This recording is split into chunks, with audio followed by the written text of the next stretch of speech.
सर्वांचं संतोष पारधी ऑफिशियल चॅनलमध्ये स्वागत करतो आहे। आज मी नवीन ब्लॉगला सुरुवात करतो तुमच्या आशीर्वादाने आणि नवरनाथाच्या आशीर्वादाने।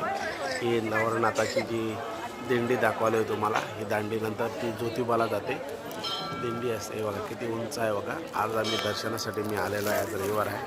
नवरनाथ यात्रा 5 दिवस होती। हा देवाचा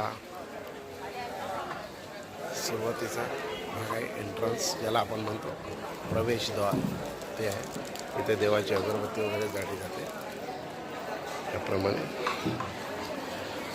आणि आज दर्शनासाठी म्हणजे खूपच गर्दी आहे, तुम्ही बघू शकता। दर्शन मी घेतलेलं आहे। आज दर्शनाला आल्यानंतर आपण आज रवळनाथाची घंटा वाजू देवा रवळनाथाची मारलेली आहे।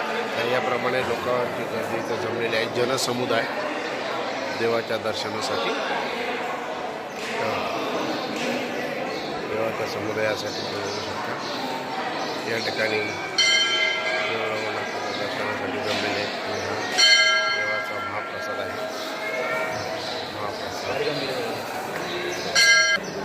महाप्रसादासाठी प्रसाद हा देवाचा इथं ठेवला जातो याप्रमाणे।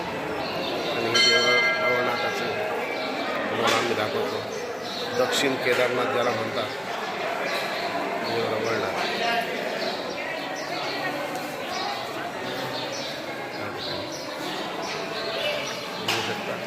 देव रवळनाथाचं दर्शन घ्या तुम्ही। नवसाला पावणारा आणि हाकेला धावणारा, आणि देवाला श्रीफळ ठेवल्याच्या नंतर या ठिकाणी हे श्रीफळ वाढवलं जातं। या ठिकाणी या प्रमाणे श्रीफळ वाढवलं जातं।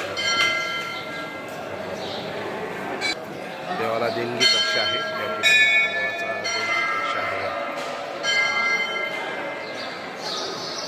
देवाचा देणगी कक्ष आहे आणि आतमधला गाभारा आहे देवाचा, रवळनाथ देवाचा। आणि असे नवीन नवीन ब्लॉग पाहण्यासाठी माझ्या चॅनलला सबस्क्राईब करा, लाईक करा, कॉमेंट करा। तुमचा सपोर्ट राहू दे, तुमचं प्रेम राहू दे। जय हिंद, जय महाराष्ट्र, रवळनाथ महाराज की जय।